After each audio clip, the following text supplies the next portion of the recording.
Tonight, COVID-19 restrictions in Knox County could get just a little bit tighter. In just an hour, the Knox County Board of Health is having a special called meeting.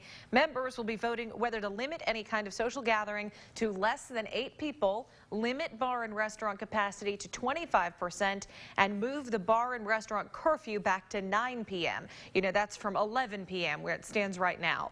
WATE's 6 on Your Side reporter Kirsty Crawford talked with 2 restaurant and bar managers about how they feel ahead of tonight's meeting. We're just all anxious to see what they decide. As Stephanie Cunningham gets Fieldhouse Social ready for Christmas, she's also thinking about what other changes Aubrey's corporation might have to make. Cutting the already 50% capacity by half means less money coming in, which also means fewer employees on the clock and less food and drinks to order. There's a ripple effect that goes with this. You know, U.S. Foods is my main, so they supply most of our food. That means that we're one of their biggest accounts.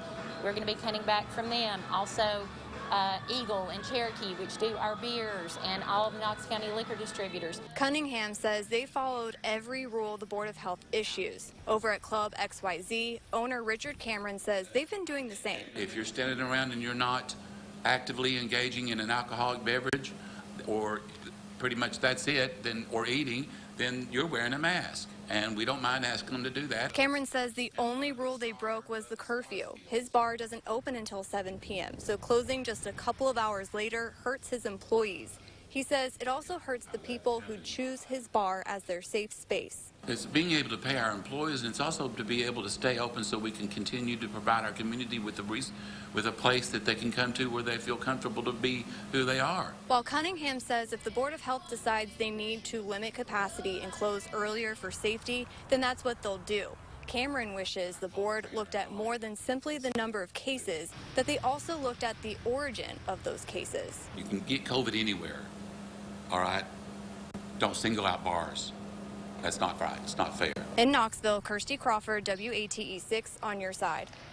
Board of Health members supporting these moves said Friday that it could be damaging to do nothing and that overwhelming feedback was for more regulation and enforcement. But as Kirsty just showed us, there is some pushback, and a local lawmaker is part of that. State Representative Jason Zachary tweeted yesterday, quote, "This will crush the restaurant industry, having a tremendous economic impact on our county and put hundreds of people out of work."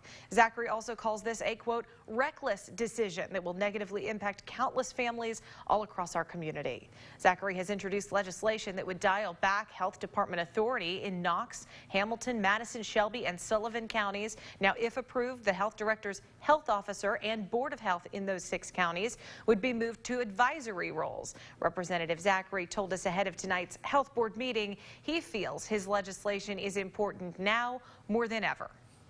That legislation couldn't be more important than right now, because if that legislation was enacted, the health board would be advising the mayor, and the mayor may be making similar decisions.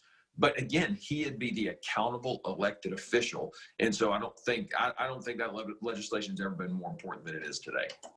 Again, that board meeting starts at 5 o'clock. We are streaming it on our website. We'll bring you developments as they do come out on air and online at WATE.com. Last week,